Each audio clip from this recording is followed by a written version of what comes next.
Olá! Hoje nós vamos para o capítulo 9 do Evangelho segundo Marcos. Então, muita coisa aqui que você está vendo em Marcos, você já viu em Mateus. Lembrando que Marcos sempre é uma fonte para os outros evangelistas sinóticos, Lucas e Mateus. Hoje a gente vai ter alguns episódios interessantes. O episódio da transfiguração, que é muito importante. O episódio do jovem epilético, que é curado.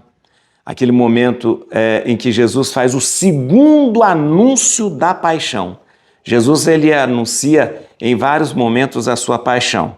E depois aquela velha discussão, quem é o maior no reino? Quem é o maior no reino? Então, é momento da gente ver. Você sabe que como a gente já viu isso em Mateus, a gente vai ver de novo em Marcos, mas com um enfoque um pouquinho diferente, tá certo? Vamos lá então? Vamos fazer o seguinte, ó. Você dá um like no vídeo, você faça uma coisa. Você compartilha esse vídeo com seus amigos, com a sua família, com a sua comunidade e chama o pessoal para fazer esse curso junto aqui, ó. Começando lá desde o começo, desde o primeiro capítulo de Gênesis. Né? Vai comigo todos os dias, lendo, aprofundando, tá bom? Bíblia na mão, Espírito Santo no coração. Vamos ler o capítulo 9 do Evangelho de Marcos. E dizia-lhes, em verdade vos digo, dos que aqui se acham, alguns há que não experimentarão a morte enquanto não virem chegar o reino de Deus com poder. 6 dias depois, Jesus tomou consigo Pedro, Tiago e João e conduziu-os a sós a um alto monte e transfigurou-se diante deles. Suas vestes tornaram-se resplandecentes e de uma brancura tal que nenhum lavadeiro sobre a terra as pode fazer assim tão brancas. Apareceram-lhes Elias e Moisés e falavam com Jesus. Pedro tomou a palavra. Mestre, é bom para nós estarmos aqui. Faremos 3 tendas, uma para ti, outra para Moisés e outra para Elias. Com efeito, não sabia o que falava, porque estavam sobremaneira atemorizados. Formou-se então uma nuvem que os encobriu com sua sombra, e da nuvem veio uma voz: Este é o meu filho muito amado. Ouviu, e olhando eles logo em derredor, já não viram ninguém, senão só a Jesus com eles. Ao descerem do monte, proibiu-lhes Jesus que contasse a quem quer que fosse o que tinham visto, até que o Filho do Homem houvesse ressurgido dos mortos. E guardaram esta recomendação consigo, perguntando entre si o que significaria ser ressuscitado dentre os mortos. Depois lhe perguntaram, por que dizem os fariseus e os escribas que primeiro deve voltar Elias? Respondeu-lhes, Elias deve voltar primeiro e restabelecer tudo em ordem. Como então está escrito acerca do Filho do Homem que deve padecer muito e ser desprezado? Mas digo-vos que também Elias já voltou e fizeram-lhe sofrer tudo quanto quiseram, como está escrito dele. Depois, aproximando-se dos discípulos, Jesus viu ao redor deles grande multidão e os escribas a discutir com eles. Todo aquele povo, vendo de surpresa Jesus, acorreu a ele para saudá-lo.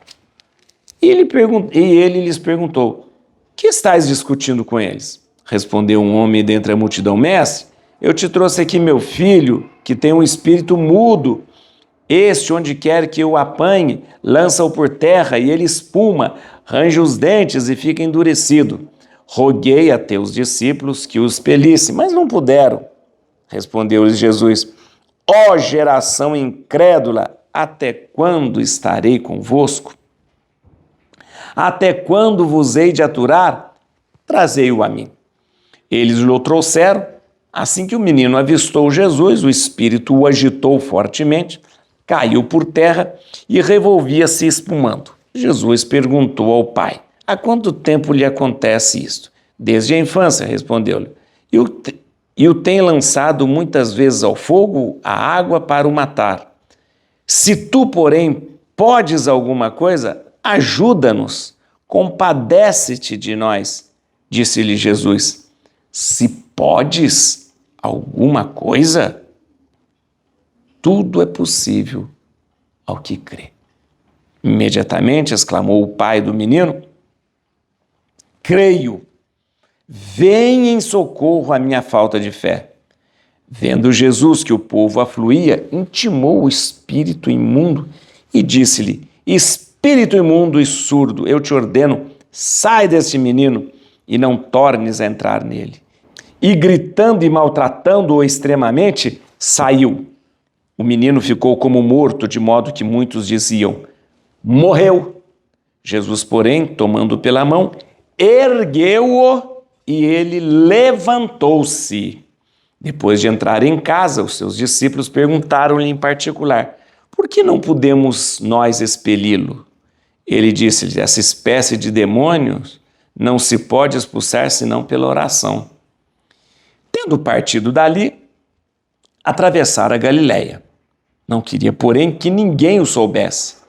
E ensinava aos seus discípulos: o Filho do Homem será entregue nas mãos dos homens, e o matarão, e ressuscitará 3 dias depois de sua morte. Mas não entendiam essas palavras e tinham medo de lhe perguntar. Em seguida, voltaram para Cafarnaum. Quando já estavam em casa, Jesus perguntou-lhes: de que faláveis pelo caminho?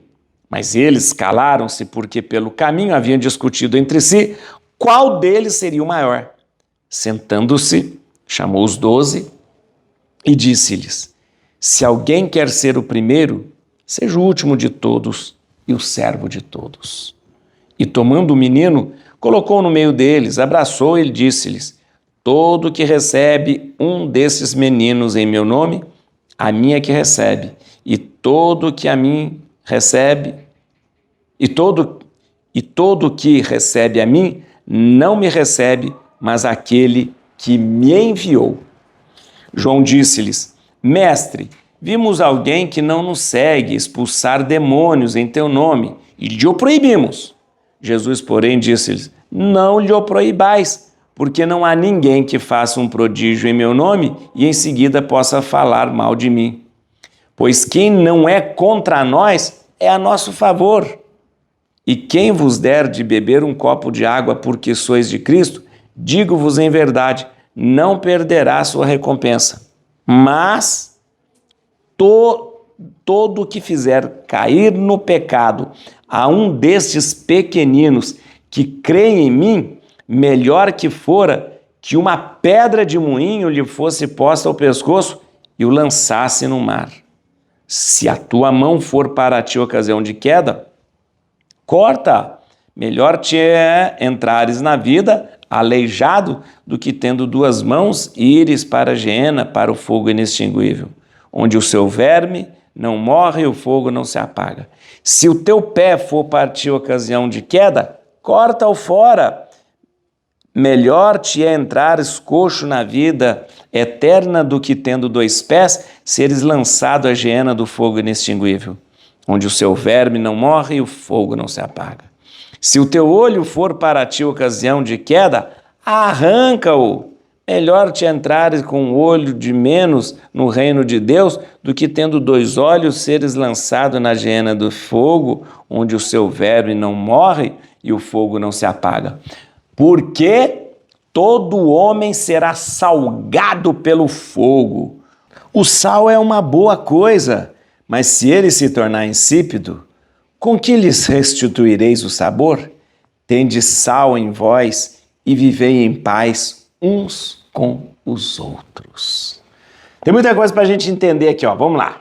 Muita coisa para a gente compreender neste capítulo. Vamos começar aí, gente, já no versículo 1, quando Jesus fala assim, ó: em verdade vos digo, do que aqui se acham alguns, há que não experimentarão a morte, enquanto não virem chegar o reino de Deus com poder.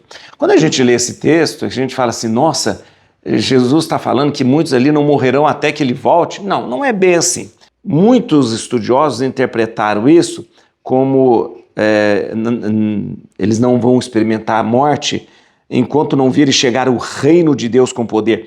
Muitos estudiosos viram o reino de Deus com poder quando Jerusalém foi tomada e foi destruída. Então muitos viram, realmente o reino de Deus chegou e acabou com esse Império Romano que está aí. Desculpa, Império Romano. Acabou com esse templo, com tudo isso aí. Então Deus mostrou o seu poder. Mas muitos dizem aqui, muitos estudiosos dizem que o reino de Deus chega com o poder quando acontece a transfiguração, porque a transfiguração é já uma manifestação da ressurreição e da glória de Jesus, né? Então, aqui pode ser interpretado assim, muitos de vocês aqui não morrerão até que vocês vejam o reino de Deus com o seu poder. O que é o reino de Deus com poder? Pode ser a transfiguração. E realmente, muitos daqueles não morreram, inclusive Pedro, Tiago e João vão ver depois da transfiguração, né? E muitos acreditam que também o reino de Deus com poder fosse as aparições de Jesus ressuscitado. Então Jesus pode ter dito assim, muitos de vocês ainda estarão vivos quando eu aparecer ressuscitado para vocês, né? Então, na verdade, os estudiosos não veem isso como se Jesus tivesse prometido que eles ficariam vivos até que ele voltasse uma segunda vez. Não, mas que eles estariam vivos até que fosse manifestado essa glória, que pode ser na transfiguração, que pode ser na ressurreição e que pode ser nas aparições dele depois de ressuscitado, tá bom? Mas muito bem, depois nós temos o momento da transfiguração, que é um momento muito clássico, justamente quando Jesus mostra a 3 dos seus discípulos. Esses 3 sempre são testemunhas de coisas preciosas que acontecem com Jesus. Pedro, Tiago e João é levado para o monte, né? Não diz também qual o monte aqui, diz que é um alto monte, e ali, nesse alto monte, Jesus mostra-se a sua ressurreição. A maneira com que eles descreveram foi uma maneira humana. Como você descrever um fato tão estupendo e magnífico que é a ressurreição com palavras humanas? É muito difícil. Então as palavras que eles escolheram foi dizer, nós vimos Jesus brilhando, suas roupas brilhavam, seu rosto brilhava, tudo brilhava. Então foi essa maneira humana de descrever a ressurreição. Mas o que chama a atenção é justamente esta cena misteriosa de Elias e de Moisés. Nós temos ali essa interpretação, a lei representada por Moisés e o profetismo representado por Elias estão ali aos pés de Jesus, ou seja, a lei serviu para que Jesus pudesse vir. Os profetas existiram anunciando aquele que vem. Então, é mais ou menos o seguinte, toda a lei agora se completa em Jesus. Todo o profetismo agora faz sentido a partir de Jesus. Mas a figura de Elias é emblemática, porque você sabe, segundo os profetas, quem prepara a chegada do Messias é Elias. Então essa figura de Elias é importantíssima ali. Mas vamos ver, olha aqui, diz assim, 6 dias depois Jesus tomou consigo Pedro, Tiago e João, os 3 testemunhas, e conduziu a sós a um alto monte. Muito bem, 6 dias depois de quê? Talvez não, 6 dias depois da festa das tendas. A festa da tenda começava 6 dias depois da festa da grande expiação, né, do dia do perdão, né? Era assim, existia o grande dia da expiação, o grande dia do perdão, Yom Kippur, né? E logo depois 6 dias depois do Yom Kippur, do dia da expiação, começava a festa das tendas.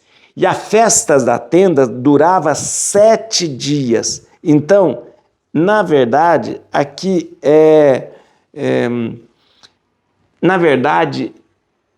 aqui está dizendo 6 dias depois, quando começava toda a festa das tendas, né? Como começava a festa das tendas. Se você percebe, ó, existiu o dia do grande perdão, da expiação. 6 dias depois começava a festa das tendas. E a festa das tendas durava 7 dias. Então, quando a Bíblia fala 6 dias depois, está dizendo aí que foi durante a festa das tendas.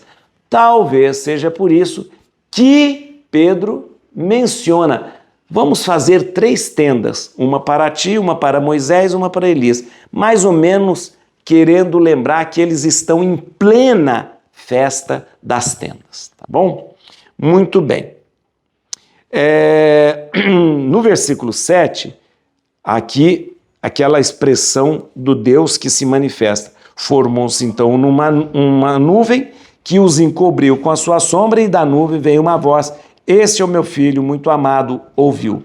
Aqui nós temos, gente, uma coisa interessante.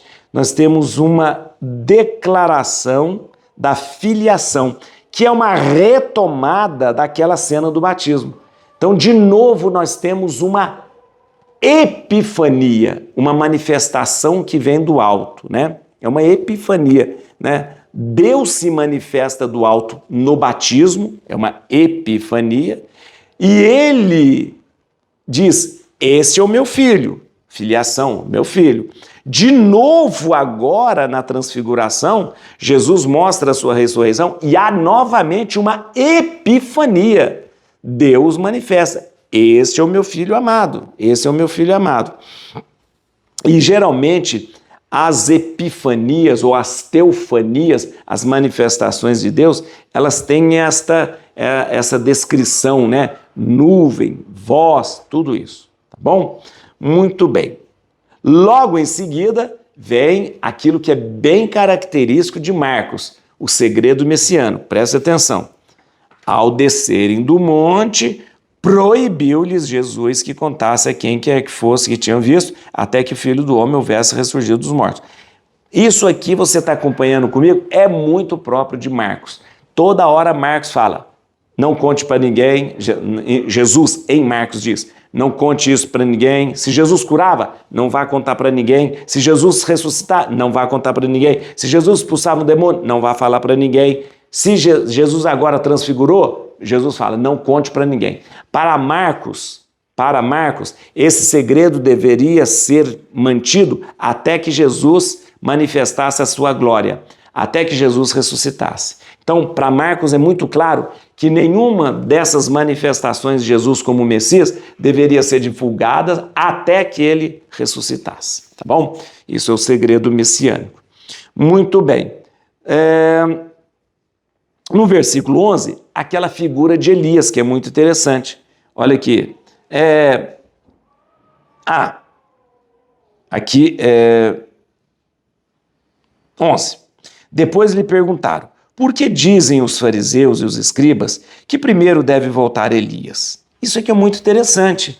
Jesus acaba explicando para eles uma coisa. Segundo Malaquias 3, capítulo 3, versículo 23, Elias deveria vir antes para anunciar o Messias. E Jesus fala: sim, isso mesmo, né? Aí Jesus explica: segundo Malaquias, quem vai anunciar o Messias é Elias. Mas Elias já morreu há muito tempo atrás. Então tem que ser alguém que represente Elias. E quem é que representa Elias? João Batista. João Batista. João Batista. Olha que interessante. É João Batista. Olha que interessante. Aqui, ó. Respondeu-lhes: Elias deve voltar primeiro e restabelecer tudo em ordem. Como então está escrito acerca do Filho do Homem, que deve padecer muito e ser desprezado.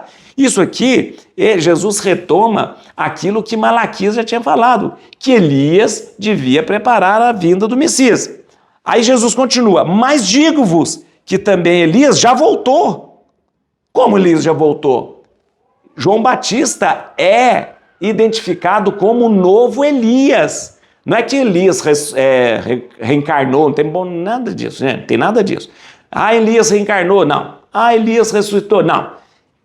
João Batista se identifica como Elias, profeta, veste roupa de camelo, né, pelo de camelo, e ele já voltou. Olha que interessante. E fizeram-lhe sofrer tudo quanto quiseram, como está escrito dele. Jesus está falando aqui da prisão de João Batista, da morte de João Batista, porque João Batista, ele encarnou, ou seja, ele se identificou como Elias, porque ele deveria anunciar o Messias. Muito bem. No versículo 12, é interessante aqui, que Jesus cita exatamente o que está em Malaquias. Elias devia voltar primeiro e restabelecer tudo em ordem.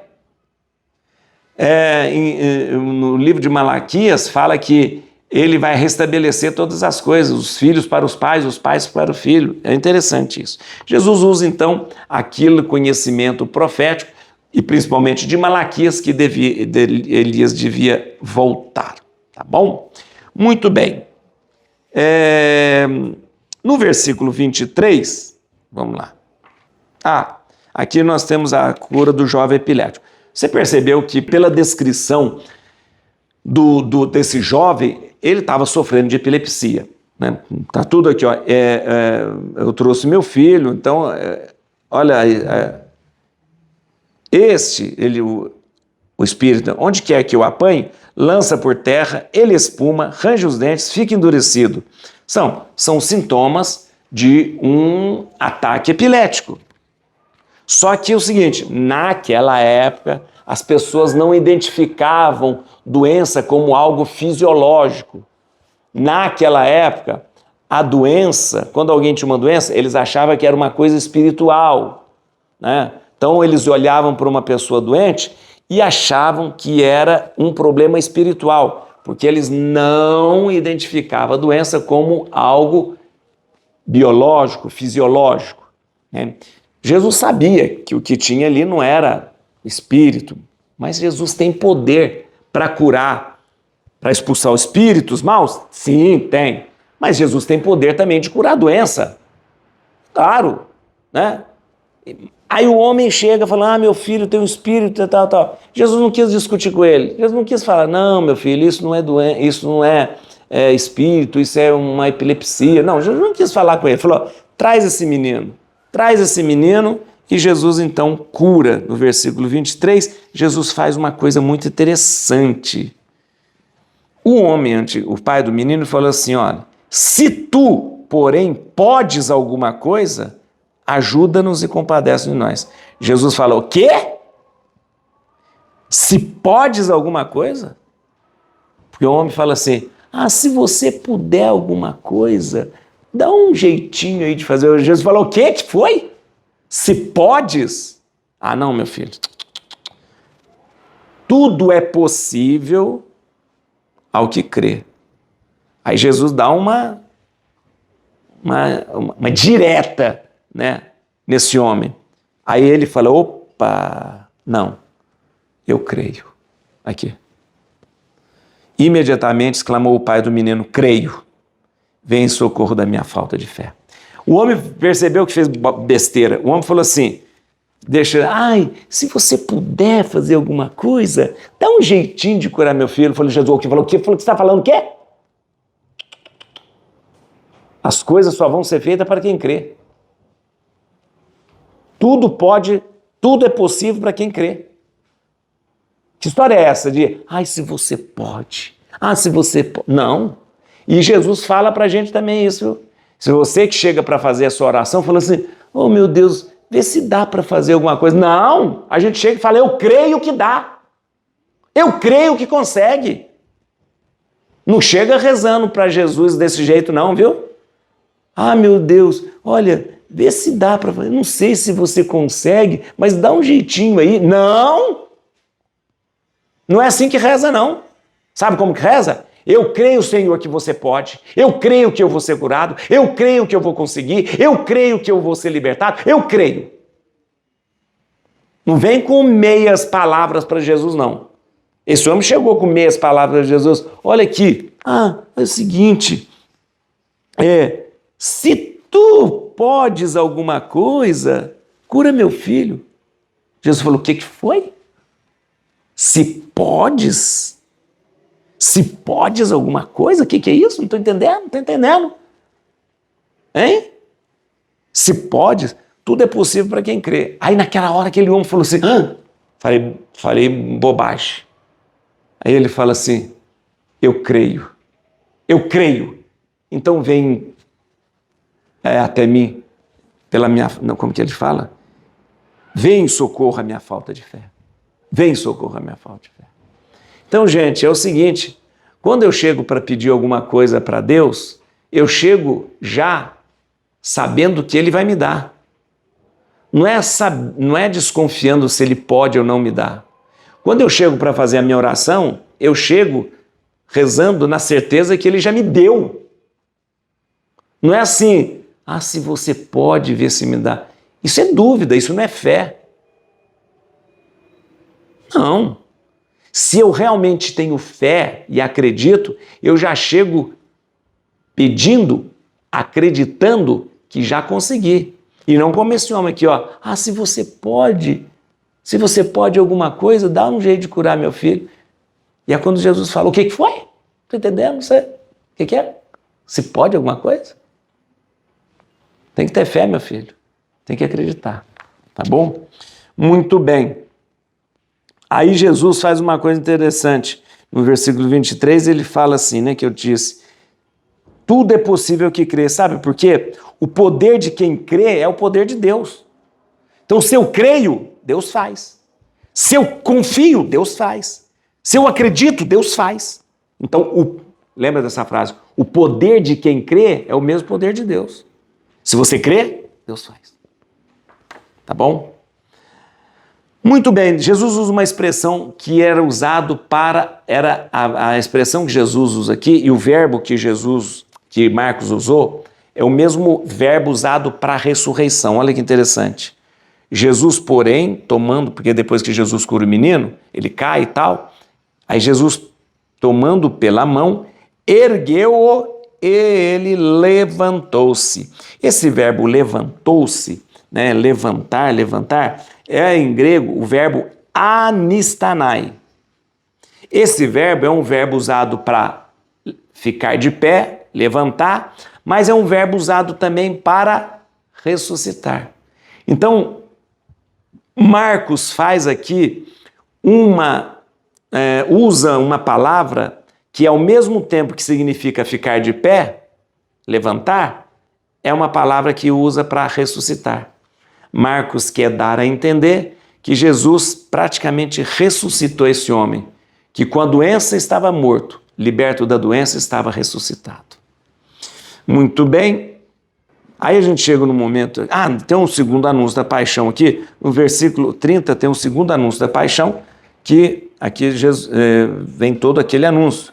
O Filho do Homem será entregue nas mãos, sofrerá, morrerá e tal. Mas nesse momento, nesse segundo anúncio da paixão, ninguém se opôs, né? Mas vamos lá. No versículo, aí que interessante aqui, no versículo 38, estava o pessoal lá,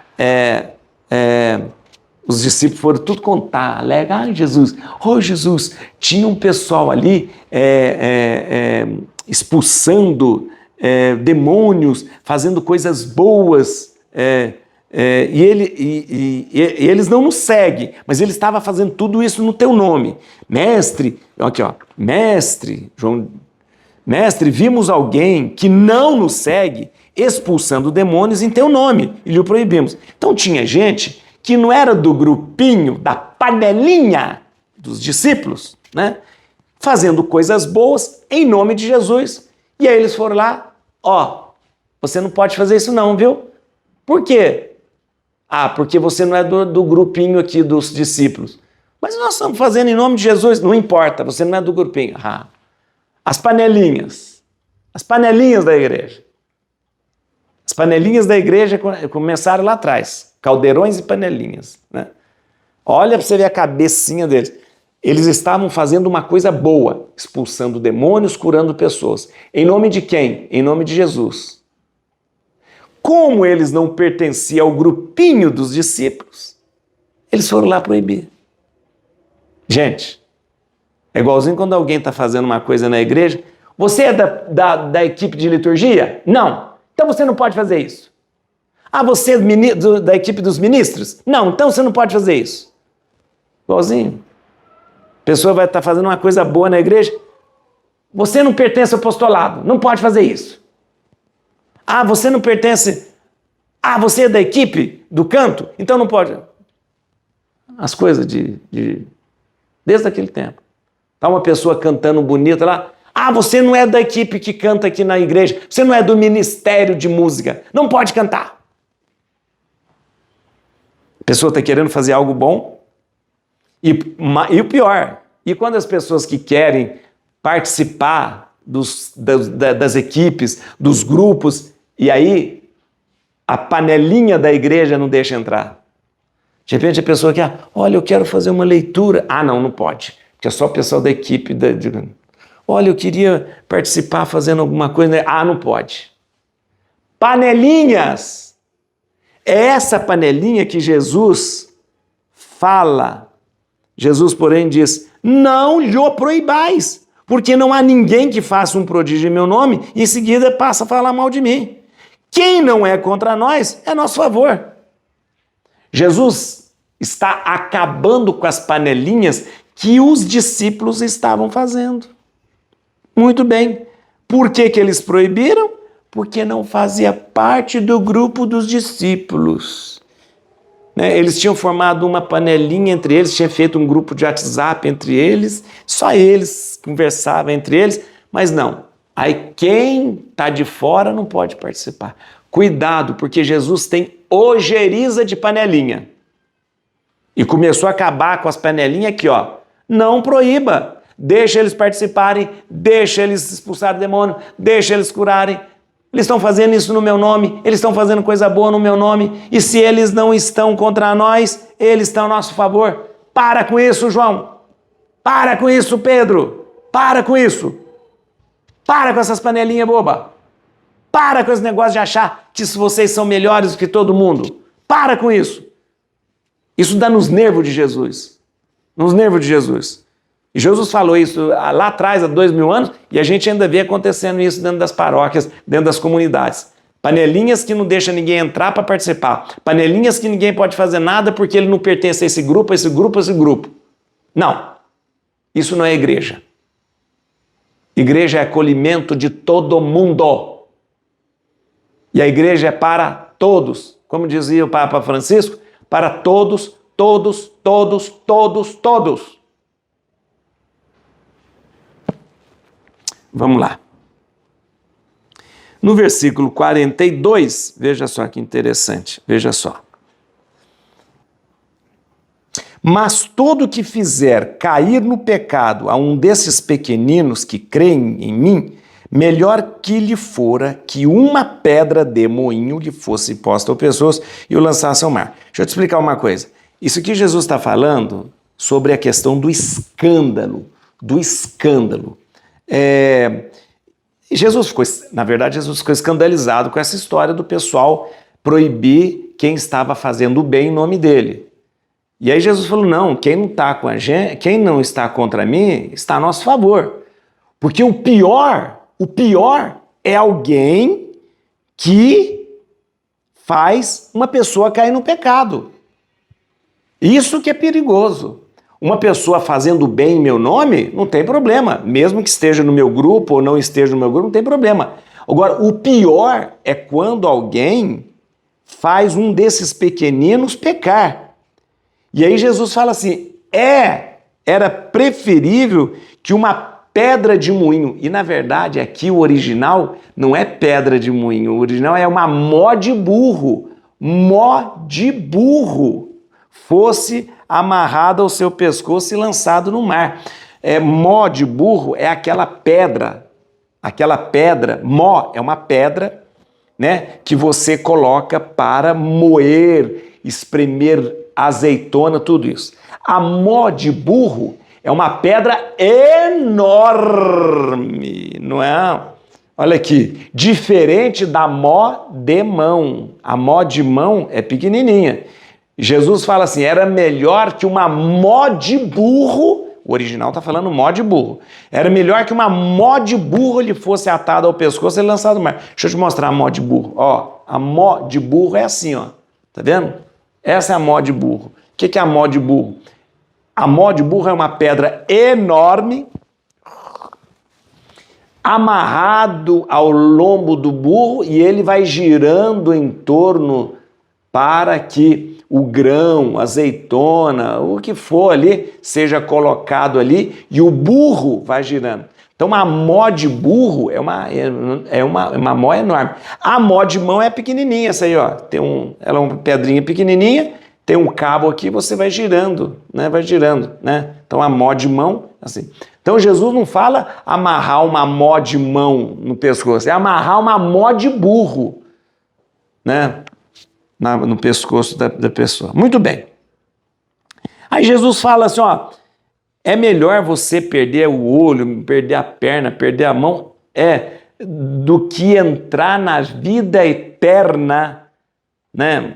Do que entrar na vida, é melhor você entrar na vida eterna sem um olho, sem uma perna, sem uma mão, do que você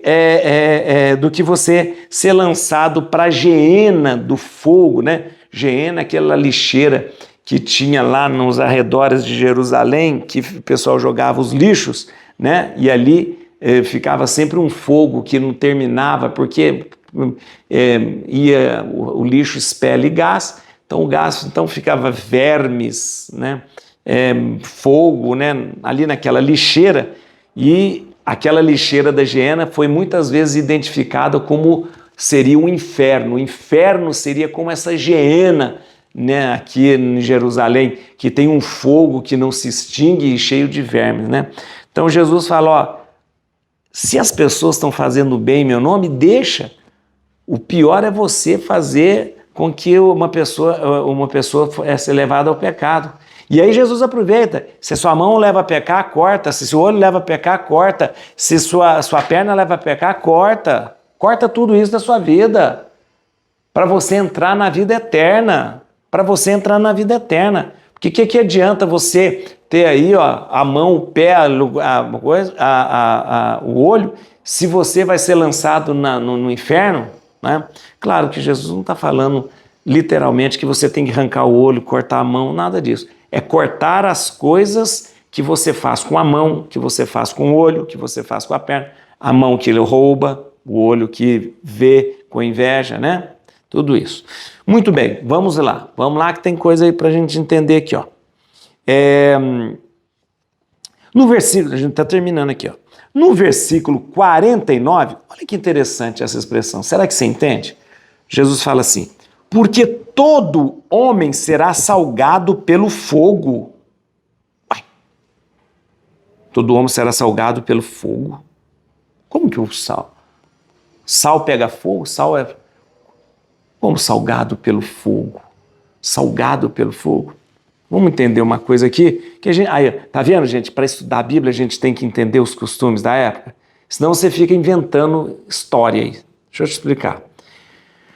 Naquela época, eles usavam o sal no forno de assar pão, assar carne, como um catalisador, né? Geralmente eles colocavam sal, né, dentro do forno, botava sal dentro do forno, e ele era usado como catalisador, sal era usado como catalisador.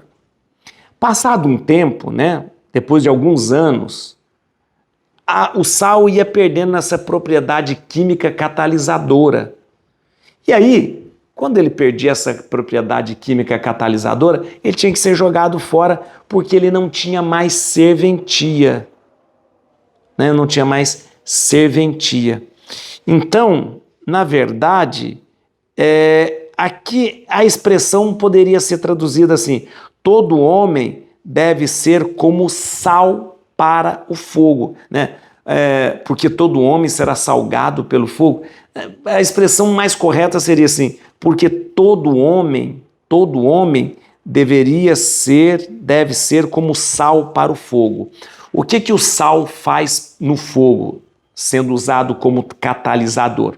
Ele aumenta a sua eficácia ao assar um pão, ao assar um carneiro, uma ovelha, ele aumenta a eficácia. Essa é a proposta do catalisador, né? Aumentar a eficácia sem perder as características, né? Muito bem. Então, o homem deve ser como sal para o fogo, ou seja, aumentar a sua eficácia, aumentar a sua funcionalidade. E aí, é por isso que Jesus fala assim, o sal é uma coisa boa, mas se ele se tornar insípido, com que lhe restituiria sabor? Então, se o sal perder a sua função, o que eu vou fazer? Como é que o sal perde a função? O sal deixa de se salgar? Não. O sal perdia a função química catalisadora, né? Jesus é por isso que eu estou dizendo, a gente tem que conhecer os costumes, né? O sal não deixa de ser salgado. Então, você pode temperar a comida, você pode temperar a coisa, mas ele perdia a função catalisadora. Por isso que de tempos em tempos você devia trocar o sal que estava dentro do forno, porque ele já não tinha mais a sua função química catalisadora. E o que você fazia com esse sal? Jogava fora, porque ele não tinha mais essa função. Então, o sal é uma coisa boa, mas se ele se tornar sem função, o que eu vou fazer com ele? Jogo fora, né? Então, o homem deve ser como sal para o fogo, né?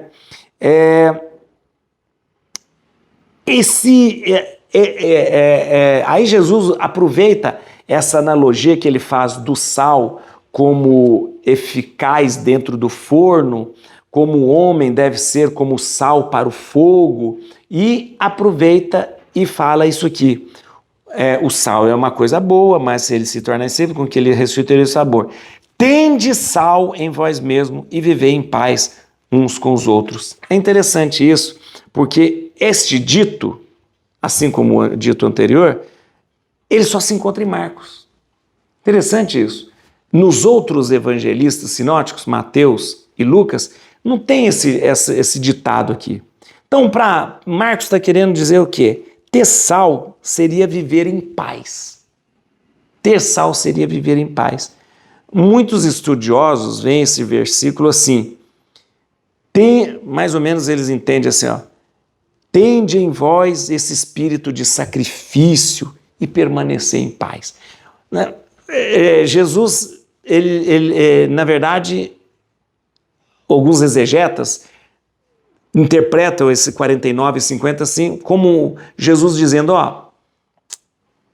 tenham em vocês esse espírito de sacrifício. Só assim vocês vão permanecer em paz. A conclusão desse capítulo, você está vendo aqui, vem justamente para responder àquela pretensão dos discípulos de quem é o maior. Lembra? Jesus pergunta, o que vocês estavam falando pelo caminho? Nós estávamos falando quem seria o maior. Aí Jesus fala, para com bobagem, porque para quem me segue, o maior é aquele que se torna menor. O maior é aquele que serve mais. O maior é como essa criança que eu vou colocar aqui no meio de vocês. Ou seja, o maior tem que se fazer menor. Então Jesus, para ele arrematar essa conversa, ele fala essa história do sal. Como quem diz, olha gente, se vocês quiserem viver em paz, tenham o espírito de sacrifício para viver na humildade, para viver na entrega, para viver no sacrifício mesmo. Assim Jesus arremata essa história. Et crutim Domini, fugit partes adversa, vite teleo de tribiuda, radicis Davidi. Aleluia.